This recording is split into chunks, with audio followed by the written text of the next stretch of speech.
BNP মহাসচিব মির্জা ফখরুল ইসলাম আলমগীর ত্রয়োদশ জাতীয় নির্বাচনে নিরঙ্কুশ সংখ্যাগরিষ্ঠতা অর্জনের মাধ্যমে দল বিজয়ী হবে বলে দৃঢ় আশাবাদ ব্যক্ত করেছেন। তিনি বলেন, শহীদ রাষ্ট্রপতি জিয়াউর রহমানের হাতে গড়া বিশাল ও ঐক্যবদ্ধ শক্তি বিএনপি তারেক রহমানের নেতৃত্বে দেশ ও দলকে নতুন দিগন্তে এগিয়ে নিয়ে যাবে।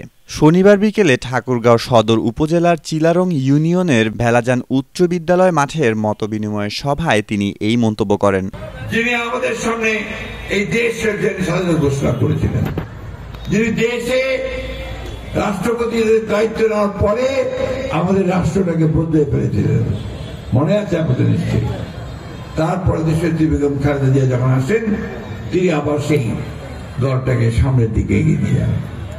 আর আল্লাহ তো তারেক সাহেব সেই বহুত দূর, 10,000 মাইল দূর না, 10,000 মাইল দূর থেকে দলকে চালাচ্ছে।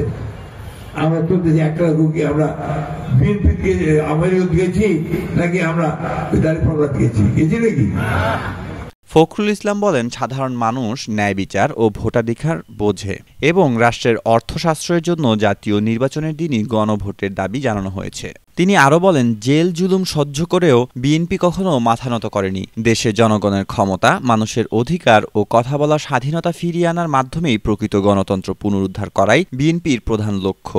এই দলটাকে বড় শক্ত দল বিএনপি, ইনশাআল্লাহ আগামী নির্বাচনে নিরঙ্কুশ সংখ্যাগরিষ্ঠতা নিয়ে জয়লাভ করবে। মার্কাটা কি? আপনার মার্কা কি ভাই?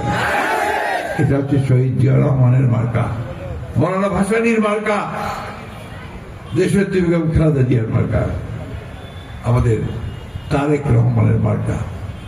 আমরা ভালো রাষ্ট্র তৈরি করতে চাই, করেছি অতীতে, পরীক্ষিত। আমরা হিন্দু মুসলমান ভাই ভাই ধানের শীষে ভোট চাই, ঠিক কিনা?